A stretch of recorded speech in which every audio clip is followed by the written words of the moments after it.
Bonjour à tous et bienvenue dans cette nouvelle vidéo. On se retrouve comme d'habitude pour parler films, pour parler séries, pour parler sorties et pour parler plateformes de streaming. Et une fois encore cette semaine, même depuis plus de 10 jours, nous allons parler de Marvel. C'est pas forcément volontaire de vous parler uniquement de Marvel. Heureusement j'ai fait mon top 10 Bruce Willis au milieu pour pouvoir casser un petit peu le rythme. Il y a beaucoup de sorties Marvel ou beaucoup de séries Marvel qui se finissent en ce moment.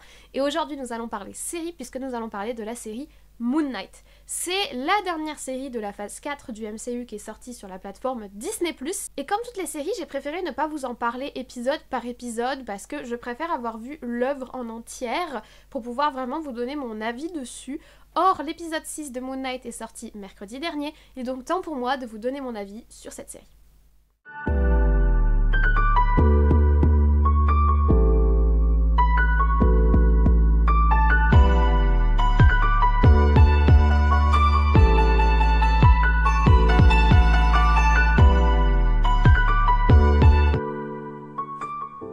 Alors, Moon Knight est la 5e série de la phase 4 du MCU. Je vais pas revenir sur le MCU, je vais pas revenir sur les phases, j'ai déjà fait 2 vidéos dessus, une vidéo sur la saga de l'infini, une vidéo sur la phase 4 spécifiquement, donc si vous voulez vous mettre à jour ou voir de quoi je parle quand je parle de phase, etc., je vous renvoie vers ces 2 vidéos. Donc Moon Knight s'inscrit dans la 4e phase du MCU, c'est la 5e série de cette 4e phase, oui, il faut suivre. C'est une série qui compte 6 épisodes d'environ 45 minutes à 1 heure chacun. Elle a commencé le 30 mars 2022 et elle s'est achevée ce mercredi, le 4 mai 2022, jour où sortait par ailleurs Doctor Strange Multiverse of Madness. Si jamais c'est quelque chose qui vous préoccupe, la série Moon Knight n'est absolument pas liée aux autres films du MCU pour le moment. Elle n'est pas liée à la phase 4, elle n'est pas liée aux autres séries qui sont sorties, que ce soit Wanda, Loki, What If, etc.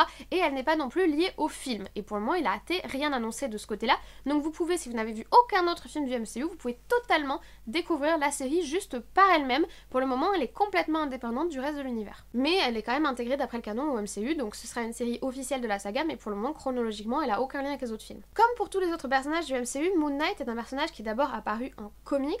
Il est apparu pour la première fois en 1975, pas du tout dans un comics qui lui était dédié, mais dans un comics qui s'intitulait Werewolf by Night, donc les loups-garous durant la nuit, et le numéro 32 en particulier, et c'était censé être juste un personnage, une espèce d'antagoniste de passage, sauf qu'il a eu beaucoup de succès, et il a eu donc droit à plusieurs reboots, donc autres comics, mais qui étaient centrés autour de lui, et qui ont revu un petit peu son origin story. S'il est originalement un personnage de Doug Moench, le scénariste, et Don Perlin, le dessinateur, il va ensuite être réutilisé par d'autres créateurs de comics. En 2006, il revient sous la plume et le dessin de Charlie Hudson et David Finch, et il est également revenu en 2009 dans un comics qui s'intitule Vengeance of the Moon Knight. Voilà un petit peu pour le personnage. C'est un personnage qui est normalement centré autour de la ville de New York, qui est caractérisé par le fait qu'il a plusieurs identités, et qui est une sorte de chevalier de la nuit qui combat le crime.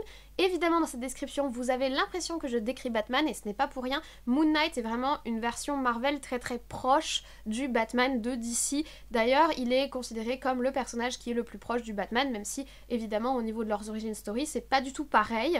Mais c'est vrai qu'au niveau, normalement, de la construction de son caractère et de ses actions, ils sont supposés se ressembler. À l'écran, dans cette série, Moon Knight va être le bébé de plusieurs réalisateurs. Derrière les 6 épisodes, on a notamment Mohamed Diad, qui est un réalisateur égyptien. C'est intéressant puisque une grande partie de la série se passe en Égypte et autour des thématiques autour de l'Égypte ancienne, etc. Et on a également Justin Benson et Aaron Moorhead. Donc on a 3 réalisateurs, c'est pas rare hein, pour les séries, et aucun d'eux n'est vraiment très très connu pour une réalisation majeure, et aucun d'eux n'a déjà travaillé avec le MCU, donc c'est leur première production pour Marvel, et c'est leur première très grosse production. Et au scénario, on retrouve Jeremy Slater. Alors Jeremy Slater, il a déjà travaillé sur des gros projets, entre guillemets, puisqu'il a travaillé sur The Lazarus Effect, qui est un film d'horreur, enfin un film d'angoisse, que j'ai pas particulièrement apprécié, pour être parfaitement honnête avec vous. Il a également travaillé sur le très décrié film Death Note. Personnellement, je préfère considérer que ce film n'existe pas, mais apparemment, malheureusement pour nous tous, il existe. Et il a également travaillé sur un autre film qui n'existe partiellement pas, le Fantastic Four de 2015, donc les 4 Fantastiques, qui est sorti en 2015, l'espèce de reboot adolescent qu'ils avaient fait. Voilà, pareil, un film dont on préférait ne pas connaître l'existence, en tout cas de mon cas. Donc il n'est pas forcément connu pour des films ayant connu un très très grand succès. C'est vrai qu'entre les réalisateurs dont on ne connaît pas encore le travail et un scénariste dont on connaît le travail et qu'on aimerait en partie pouvoir ne pas connaître, ça partait pas forcément très bien pour cette série. Heureusement pour Moon Knight, le casting vient un petit peu redorer nos espérances. Tout d'abord, ils ont choisi pour le héros Oscar Isaac, que personnellement j'aime beaucoup. Très dernièrement, on l'a vu dans le film Dune, qui est sorti en 2021 et que j'ai beaucoup apprécié. On l'a également vu dans le film X-Men Apocalypse, qui est sorti en 2016. Du coup, j'imagine que s'il a voulu faire Moon Knight, c'est pour s'excuser auprès de l'Égypte ancienne. Il faut savoir que j'ai pas du tout aimé X-Men Apocalypse, j'ai pas du tout aimé ce qu'ils ont fait à l'Égypte dans ce film, donc j'imagine que Oscar Isaac avait une sorte de dette envers l'histoire égyptienne, je pense que ça devait être ça. On l'a également vu dans le film The Card Counter et dans la post-logie Star Wars, donc il a quand même de beaux films à son actif et moi c'est un acteur que j'apprécie vraiment.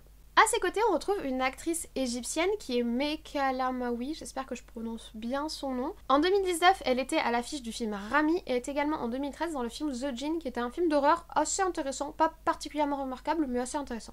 Au milieu de plein d'autres acteurs, on retrouve à leur côté le regretté Gaspard Ulliel, qui est donc décédé en début d'année, c'est donc sa dernière apparition au cinéma dans l'épisode 3, il me semble, de la série. Et également Ethan Hawke, qui est un acteur que j'apprécie, que j'ai découvert dans Le Cercle des Poètes Disparus, qui est sorti en 1989, et que j'ai également beaucoup apprécié dans Bienvenue à Gattaca, qui est un de mes films favoris. Que nous raconte cette série? Steve, notre héros, est un petit vendeur dans la boutique du musée. Il n'a pas une vie particulièrement trépidante, la seule chose un petit peu remarquable dans sa vie en fait, c'est qu'il est très somnambule, du coup il est obligé de s'attacher la nuit pour pouvoir ne pas, que son corps ne parte pas au loin, il disparaisse et fasse n'importe quoi pendant qu'il dort, donc c'est un des gros problèmes de sa vie, mais sinon il a une petite vie tranquilloude, petit appart, petit poisson rouge, voilà. Vraiment, la petite vie tranquille. Sauf que ses problèmes de somnambulisme vont tellement s'aggraver qu'un jour il va se réveiller en Suisse.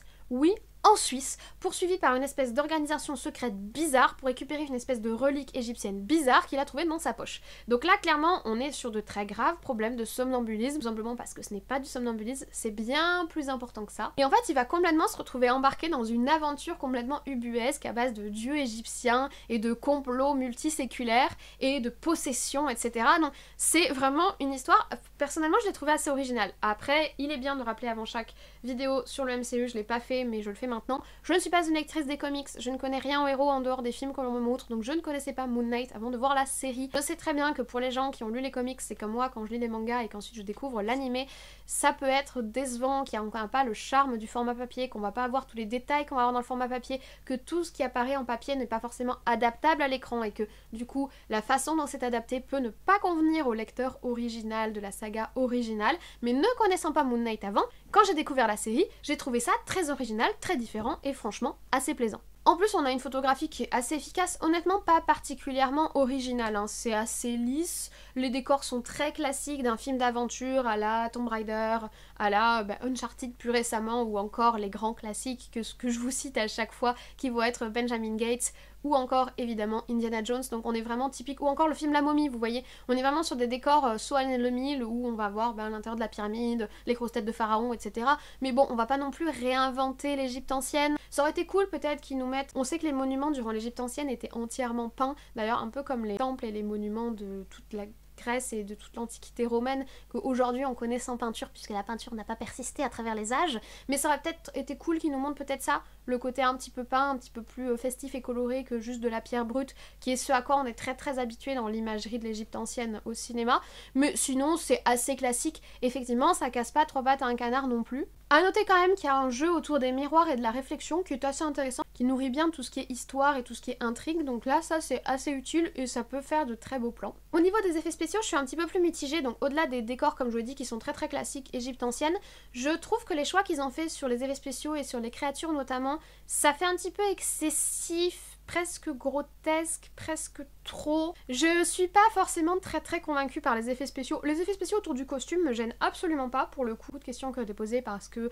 les costumes sont pas forcément les mêmes que dans le comics, etc. Mais moi je trouvais ça plutôt sympathique. Mais pour les créatures, on va dire, et pour tout ce qui relève du surnaturel, ça fait très numérique, ça fait très CGI et c'est pas ultra créatif, je trouve. Je sais pas si vous avez vu le film Le Prince d'Égypte, c'est un dessin animé qui est excellent, un DreamWorks. Dans Le Prince d'Égypte, il y a vraiment de super idées, par exemple, il y a tout un moment où les hiéroglyphes s'animent. Et en fait, il y a tout un moment dans le dessin animé où en fait on suit les hiéroglyphes qui bougent sur le mur, etc., qui passent de colonne en colonne. Peut-être qu'ils auraient pu aller dans ce genre de choses-là, quelque chose d'un petit peu plus créatif, d'un petit peu plus imaginatif que juste des grosses créatures à tête d'animaux au milieu d'une pyramide sombre et pas peinte, éclairée au flambeau. On réinvente pas grand-chose en fait. Après, comme je vous l'ai dit, on réinvente pas non plus l'Égypte antique et c'est pas du tout le but, mais ça aurait été cool qu'il y ait un peu plus de créativité. Et un peu plus loin, quoi. Là, on reste très très basique en fait dans la proposition qui est faite visuellement autour de l'Égypte antique. C'est cool de retrouver l'Égypte antique, ça faisait longtemps qu'on l'avait pas vu au cinéma et j'étais très contente de voir ça, mais plus de créativité, aller un peu plus loin, creuser un peu, je sais pas. Au niveau de la BO, c'est pareil, assez basique, c'est-à-dire qu'on va avoir des musiques inspirées de ce qu'on s'imagine être la musique de l'Égypte antique. Après, ce qui est intéressant, c'est qu'on met des musiques égyptiennes, donc j'ai découvert le rap égyptien, que je trouve très sympathique par ailleurs, la pop et le rap égyptien particulièrement mis en avant, et je trouve ça sympa puisque bah du coup ça creuse d'autant plus l'ambiance Égypte, même si à la base le héros Moon Knight est censé être un héros de New York.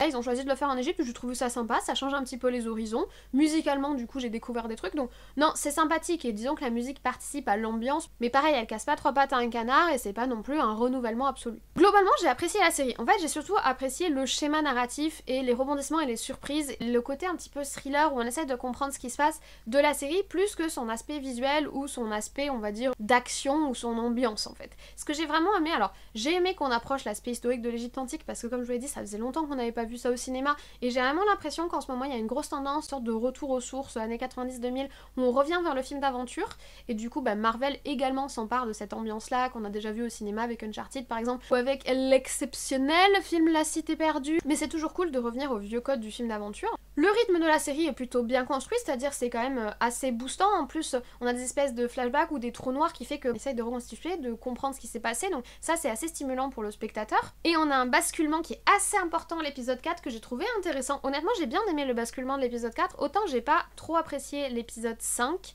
moyennement l'épisode 6, mais j'ai beaucoup aimé le 4 parce que le 4 m'a pris par surprise en fait. Je m'y attendais pas et j'ai apprécié d'être surprise. J'ai vraiment apprécié le basculement qui est proposé, donc je trouve qu'au niveau du rythme, chaque épisode arrive à avoir un petit peu son truc et à apporter son information et tu te lasses pas. Après les séries de 6 épisodes, franchement c'est un très bon équilibre, t'as pas le temps de t'ennuyer en fait et t'as pas le temps de trouver le temps long. 6 épisodes, 6 semaines, c'est très équilibré comme quantité de visionnage. Comme je vous l'ai dit, ce qui m'a le plus intéressé dans la série, c'est pas vraiment l'ambiance, l'univers, etc.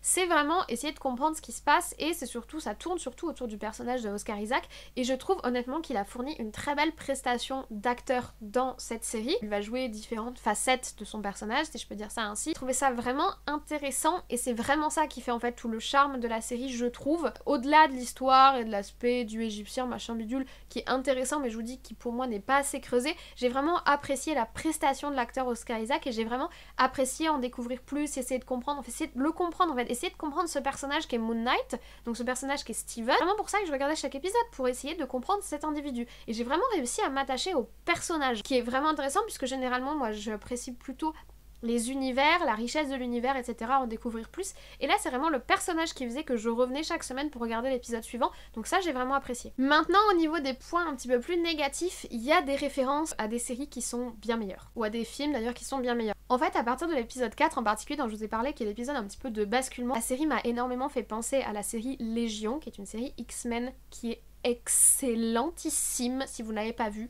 allez-y, c'est génial. Ça fait vraiment pas le figure à côté de la série de Légion. Quand on aborde des thématiques, par exemple, au niveau de la diversité de personnalité que va avoir le personnage de Moon Knight, tu penses forcément par exemple à un film comme Split, qui est un film de Night Shyamalan, dont je vous ai parlé d'ailleurs dans mon top sur Bruce Willis. La comparaison fait assez mal. C'est des thématiques qui ont déjà été brassées, et c'est des thématiques qui ont déjà été très très bien traitées. C'est difficile d'être à la hauteur. C'est comme quand on touche du coup aux références de films d'aventure, c'est difficile d'être à la hauteur. De la même façon, du coup, apparemment, le personnage de Moon Knight est censé ressembler au personnage de Batman, et je pense que s'ils ont fait le choix d'aller aussi loin de la figure originale du personnage, c'est aussi parce qu'ils savaient très bien qu'ils ne pourraient jamais, jamais, jamais rivaliser avec un Batman. Jamais. Déjà, il y a une offre d'une grande diversité au niveau de Batman qui est déjà offerte entre le dernier qui est sorti, la saga de Nolan, les anciens Batman et les Batman de Ben Affleck, Batman d'ailleurs de Snyder plutôt, je devrais dire. Je pense qu'il y a assez à faire au niveau du Batman et ça aurait été plus casse-figure qu'autre chose que d'aller marcher sur les plates-bandes de Batman, donc je pense que c'est pour ça qu'ils ont fait le choix d'éloigner le personnage du coup de celui d'ici. Je crois qu'ils ont mis les pieds dans un terrain un petit peu miné au niveau des refs. Je pense que c'était un petit peu compliqué et je sais pas si c'était le personnage le plus pertinent à adapter honnêtement, surtout qu'en plus il a pas vraiment de lien avec la timeline principale de MCU.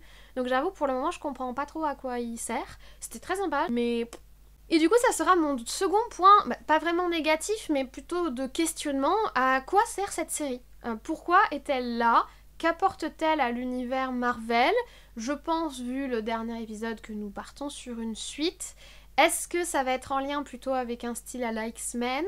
Est-ce que ça va être en lien avec le personnage qui a été introduit à la fin de Eternals, qui est le personnage de Kit Harington, qui est le Chevalier Noir ? Il me semble qu'ils évoluent un peu dans le même... Je sais que le Chevalier Noir appartient à un groupe de super-héros qui s'appelle les Fils de Minuit, il me semble. Attention, nous sommes sur mes connaissances très confuses de comics. Il me semble qu'il appartient à un groupe qui s'appelle les Fils de Minuit. Donc est-ce que Moon Knight est destiné à, du coup, à retrouver peut-être le Chevalier Noir de Kit Harington ? J'avoue qu'un Oscar Isaac Kit Harington en duo, ça pourrait être sympa. Est-ce qu'il va être intégré à la timeline du MCU et comment tout ce qui est l'aspect magique, Égypte ancienne, etc.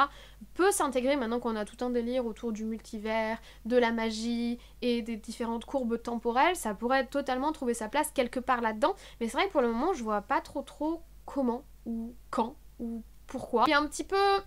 C'était sympa, mais il n'y a pas compris. J'imagine que les personnes qui ont lu les comics, comme toujours, auront une réponse à me fournir, mais moi, en tant que vieweuse lambda, j'avoue que une fois que la série a été terminée, je m'attendais à avoir au moins des petites réponses ou quelque chose, et j'étais en mode « Ah, d'accord ». De toute façon, j'ai pas beaucoup apprécié le dernier épisode, donc...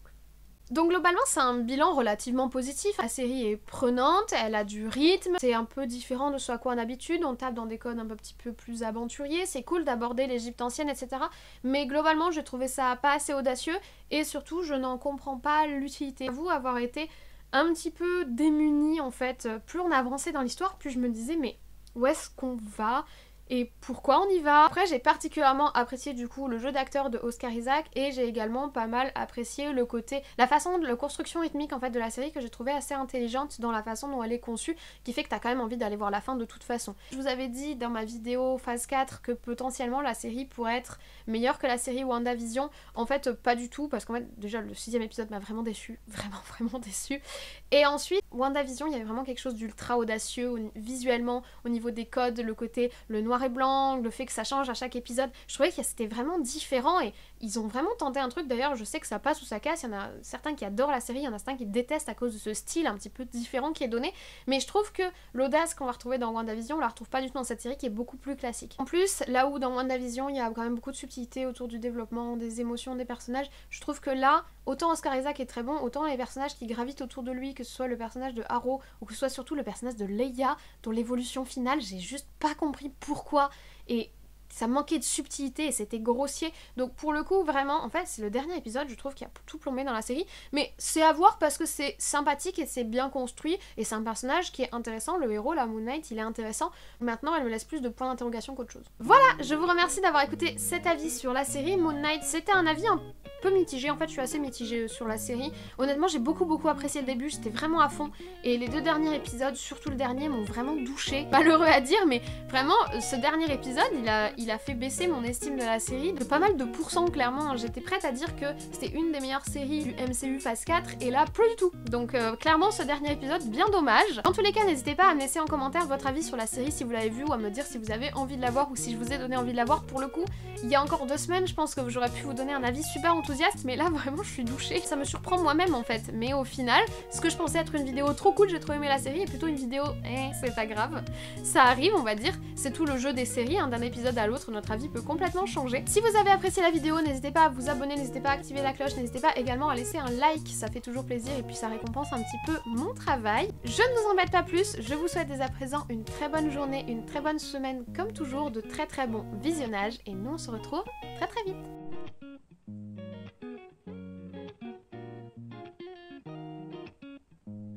Bonjour à tous, aujourd'hui c'est une vidéo présentée par le Sissi Poilu, ici même, qui a juste pas du tout pris ma place. Sissi.